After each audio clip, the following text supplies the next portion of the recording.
waxaa la isla gartay in barnaamijkii diiwaangelintu uu sidiisii u socdo doorashaduna ay xilligeedii dhacdo. dadweynaha reer Somaliland xaalada adag baa waqtiyo fara badan soo maray, duruufahan oo kale aad iyo aad bay u soo maraan. Somaliland aad iyo aad bay u taqaanaa inay duruufahan aad iyo aadka u qallafsan inay ka dabaashaan,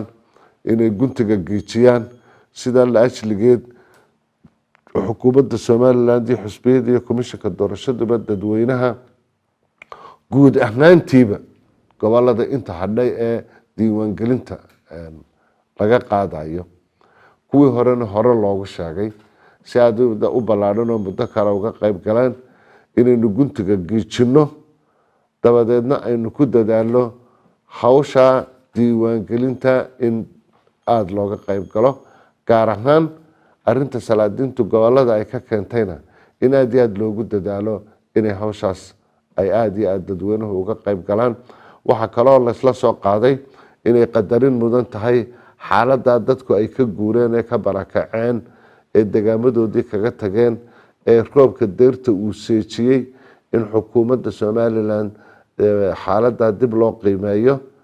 oo ay ka hawlgalaan gaar ahaan hay'adda aafada qaranka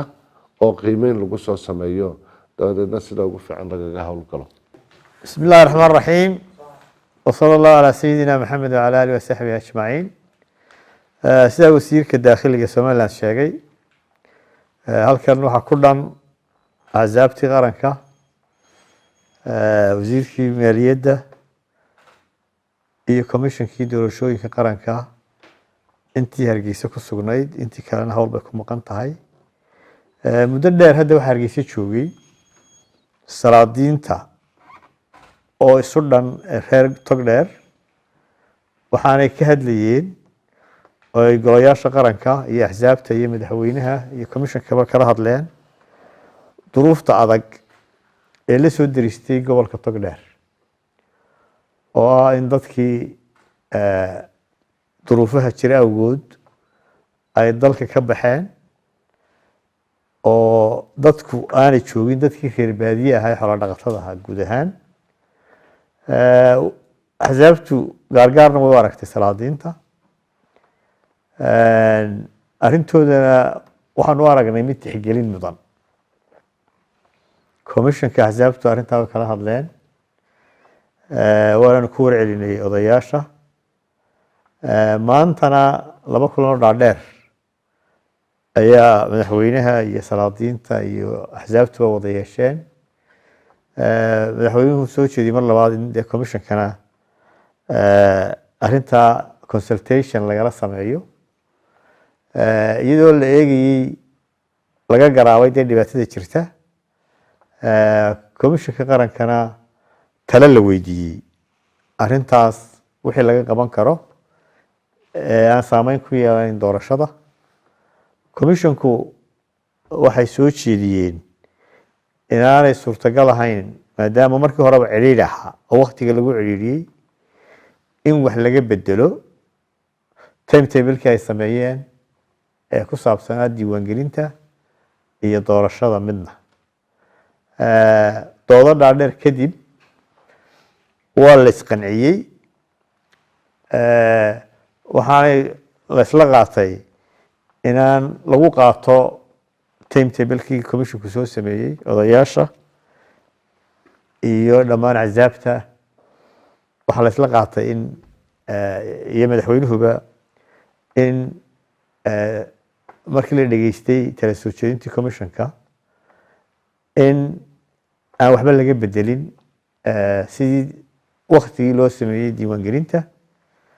iyo waktigii loo sameeyey doorashada midna. sidaas daraaddeed waxaan ugu baaqaynaa dhammaan gobolka degmooyinka ka bilaabayaan diiwaangelintu axadda iyo 3 gobol ee harsanba inaynu u diyaar garowno diiwaangelintii oo dadku isdiiwaangeliyaan. runtii sida odayaashii ugu horeeyay sheegeen wasiirka arrimaha gudaha iyo gudoomiyaha xisbiga wadaniba hadda muddo ku siman 2 week iyo dheeraad waxa burco nooga yimid odayaal dee runtii miisaan kula qaranka reer Somaliland salaadintii oo dhan reer Togdheer ayaa nooga yimid muddaba waxay wadeen inay si gooni axsaabtana ula kulmaan wixii ugu dambeysana runtii dee si wada jir ah ay xisbiyadu runtii dee ula kulmiyeen fariinta ay wadeen wax kale ma ahayn waxay ahayd wanamayahawde gobolkii Togdheer iyo guud ahaan gobolada reer Somaliland qayb kamid ah waxa muxuu ahaayay abaartay dee abaar baahsan oo runtii dadkii dee ay dee barakaceen markaa hawd guntii ay ugu hayaameen markaa soo jeedintu waxay ahayd bal waxaad inuu haddii dib loo dhigi karayo gobolada Togdheer iyo ee diiwaangelintu ku soo socoto in dee wixii farsamo ah lala eego iyada oo aan waqtigii doorashada loo qoondeeyay oo ah markii insha Allah May ah in ay aan waxba laga bedelayn doodo badan iyo kulamo badan oo dee la tixgelinayay odayaasha iyo salaadiinta Togdheer la tixgelinayay doodo badan iyo muxuu kulamo badan oo marna ay xisaabta la yeesheen marna axsaabta ay komishanka kala qayb qaatay maanta ugu dambeysay madaxweynuhu halkan saakan aan ku kulanay caawana dee komishanka loogu yeeray oo haddii bar in wax farsamo ah amba dee timetable komishanka wax laga bedeli karay laga doodayay ayaa markaa go'aanka wuxuu noqday iyadoo dib markaa loo qiimeeyay duruufta ay soo martay xisbiyada laftigoodii khilaafaadkii taagnaa ee inta badan muxuu hayay in geeysiye inaynu dee mararka qaarkood dee meel halisa ay gaadho oo salaadiinta laftooda axsaabta xalka ka baayay doonayay soo jiidka iyo arrimihii badnaa in soo marnay marka dib loo eegay sidoo kale marka dib loo qiimeeyay dee doorashooyinka inagu soo sidkan ee labada ah qiimaha ay dadka ku leeyihiin iyo muxuu muddaafka golaha wakiilada iyo deegaanka ay muxuu ahaayay inta badan dee ay fadhiyeen iyo doorashada oo ahmiyad weyn qaranka u leh marka la qiimeeyay marka dhinac walba laga eegay markii komishanka oo hawl culus qaranka u haya timetable-koodii dee la naaqashay oo la eegay dee go'aanka wuxuu noqday markaa in qaran ahaan dee maanta la qaatay inaan iska juwalka ama timetable-ka komishanka u qoondeeyay diiwaangelinta iyo doorashooyinka aan waxba laga bedelin. بسم الله الرحمن الرحيم komishanka doorashooyinka qaranku waxa uu caawa sida la sheegay shir kala qayb galay salaadiin xusbiyada iyo xukuumadda oo la isku weydiinayay arrimaha doorashada iyo waqtigooda guud ahaan marka hore komishanka doorashooyinka qaranku wuxuu ku shaqeeyaa jadwalkaana runtii dee muddo hore la dejiyey sidaa darteed waxa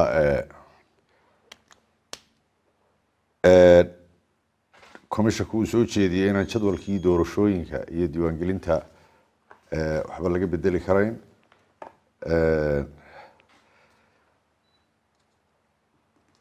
marka waxaanu leenahay guud ahaanba gobolada ay u hadhay diiwaangelintu in ay u diyaar garoobaan diiwaangelintii oo jadwalkeeda aanu komishanku waxba ka bedeli karin sababta doorashooyinkii iyo diiwaangelintii la waqtiyeeyey ee lagu talagalay aanay suuragal ahayn in muddo dhaaf iyo waqtigeedii wax laga bedeli karo oo doorashooyinkii ay iswada dul fuuli doonaan oo dib u riixmi doonaan marka komishanka doorashooyinka qaranku waxa uu sidaan sheegay ku dhaqmayaa jadwalka oo maalinle ah oo bilo ah oo waxba laga bedeli karin marka waxaanu leenahay goboladu ha u diyaar garoobaan diiwaangelintaas sidaana shir madaxweyne u jeergaraynayay oo dhammaan salaadiinta iyo xusbiyada iyo xukuumadda iyo komishanku isugu yimi ayaa la iskula qaatay komishankana ra'yi uunbay u yimaadeen in la weydiiyo ra'yigana wuxuu noqday in aan jadwalka iyo muddada waxba laga bedeli karayn marka anagoo og in gobolada barigu cabanayaan oo abaara ka jiraan haddana dee danta qaranka iyo jadwalka yaalabaa ka weynaaday marka waxaan ugu baaqaynaa in loo diyaar garoobo diiwaangelintaas guud ahaanba